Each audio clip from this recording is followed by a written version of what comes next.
اب ایک بڑی پیش رفت سمجھے جا رہے ہیں، لیکن ان کے سامنے کی رکاوٹیں بھی موجود ہیں۔ لبنان کا جو مسئلہ ہے، ایران کا موقف ہے کہ لبنان میں جنگ بندی کے بغیر کوئی معاہدہ نہیں ہے، جبکہ امریکہ اور اسرائیل اس پر متفق نہیں ہیں۔ دونوں ممالک کے درمیان دہائیوں پر محیط عدم اعتماد مذاکرات کو مشکل بناتا نظر آ رہا ہے۔ یہاں پہ اسرائیل کا جو کردار جو ہے، اسرائیل کی جاری فوجی کارروائی صورتحال کو مزید پیچیدہ بنا رہی ہے، جس سے مذاکرات متاثر ہو سکتے۔ اقتصادی جو مطالبات ہے، ایران کی جانب سے منجمد اثاثوں کی بحالی اور پابندیوں میں نرمی جیسے مطالبات بھی اہم تنازع ہیں۔ عالمی اگر اس کا ردی عمل اگر ہم بات کرتے ہیں کہ دنیا بھر کی نظریں جو ہیں اس وقت اسلام آباد پر مرکوز ہے۔ چین، خلیجی ممالک اور دیگر عالمی طاقتیں بھی ان مذاکرات میں دلچسپی لے رہی ہیں اور ممکنہ طور پر کردار ادا کر سکتی ہیں۔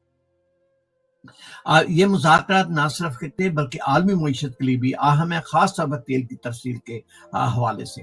پاکستان کا جو کردار ہے، پاکستان نے اس پورے عمل میں ایک اہم ثالث کے